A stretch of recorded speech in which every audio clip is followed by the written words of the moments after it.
చాలా రోజులు అవుతుంది. అనిక్షకు ఫోన్ చేద్దాం. హలో అనిక్ష. హలో నందు,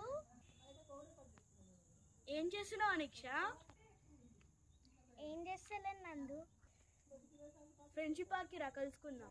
సరే వస్తున్నా.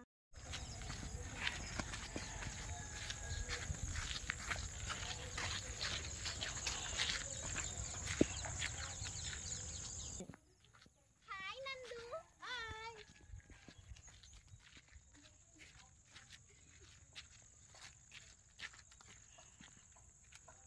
రైట్. ఎలా అనిక్ష? ఏం లేదు, పొద్దు నుంచి చాలా బోరింగ్గా ఉంది.